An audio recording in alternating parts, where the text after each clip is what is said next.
Hello everyone, this is Rahul from Opus.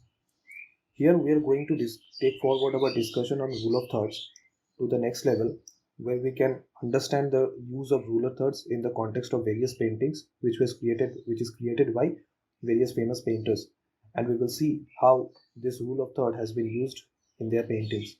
So just to give a brief introduction of repeating what a rule of third was. So if you see, if there is a canvas and it is divided into three horizontal and three vertical segments, which each creating an equal amount of space, and it is crisscrossing at certain points. The points of intersection of this vertical line and the horizontal line are of particular interest, where important elements of a composition is placed. But we have to now see how this is being applied in various famous paintings to create a very interesting composition. Let's start with this painting, which is named as The Fighting Temperer by uh, Joseph William Turner. Okay, now you see, if there is a paint in this painting, there is two very important elements here, which is this boat and the sun. Together and along with dynamic use of colors, it is now like one of the most one of the like very the best paintings in the use of colors and also composition. It's quite famous.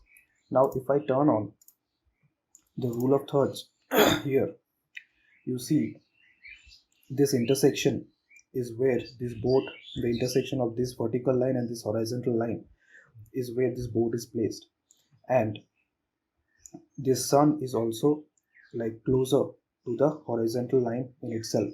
Okay, so you see they how here the painter has used this structure to place important elements uh, of the painting itself near to the structure itself to bring out an interesting composition.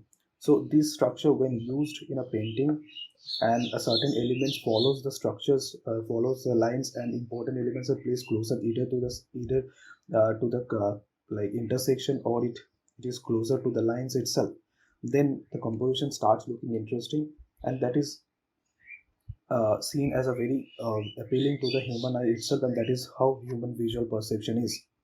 Okay, now if we move to the next painting. Okay, this is one of the famous painting by Rembrandt, and it is named as The Anatomy Lesson of Dr. Nicolas Stahl. Okay, so here you see there is this doctor who is trying to explain anatomy to some of his associates or students, who is taking a closer look of what he's trying to explain. Now, if we turn on the grid here, see how craftfully he has used this grid, and if you see this intersection of this vertical line and horizontal line, his place is his this doctor, who is the main character of this entire painting, is placed around this intersection, and the second priority of the subject of this painting, which is the corpse face, is placed around the intersection of this vertical and horizontal line. So this is like one of the like best and like one of the most beautifully crafted painting using the rule of thirds. And again, you see this person's face is in the crisscross with this vertical line, and the horizontal line is intersecting.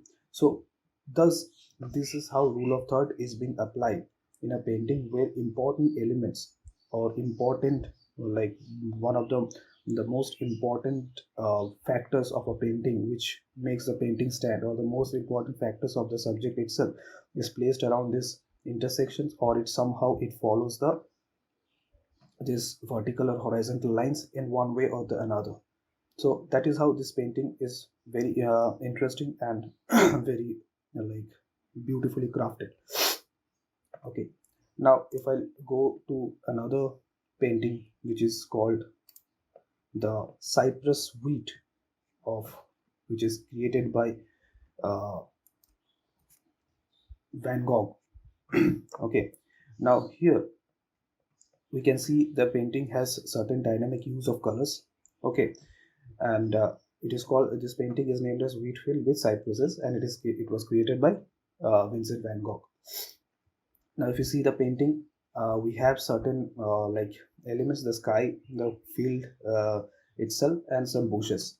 But when we turn on the guide, here you see, though he was not like a very scientific in nature, or very, his paintings were not that realistic, but he also somehow used this rule of third to create a painting which is uh, based on rule of thirds. So how he has used it, let's see.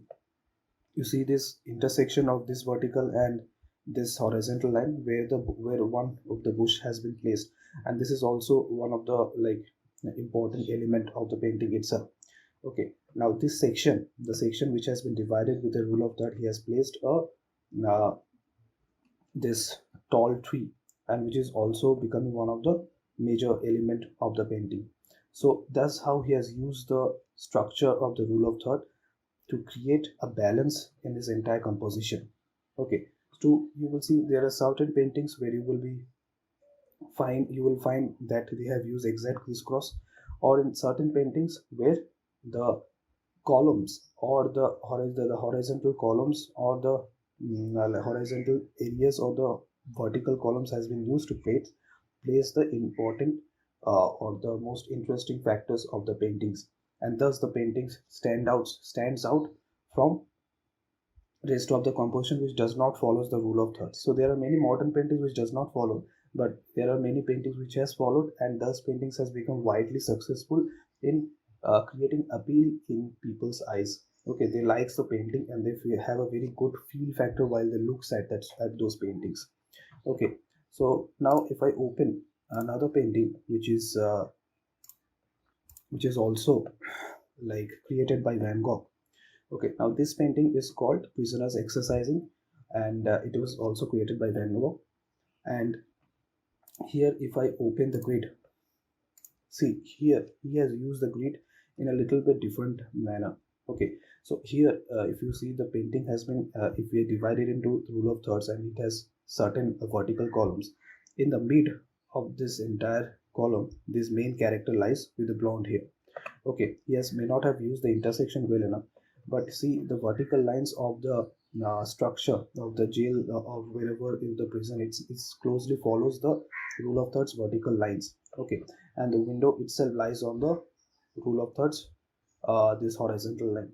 So thus he may have semi-consciously, or like not exact like Rembrandt has used in an exact manner. He may not have used in exact crisscross, exact intersections, but he somehow managed to create the composition around rule of thirds, to place certain elements which is following the rule of thirds closely.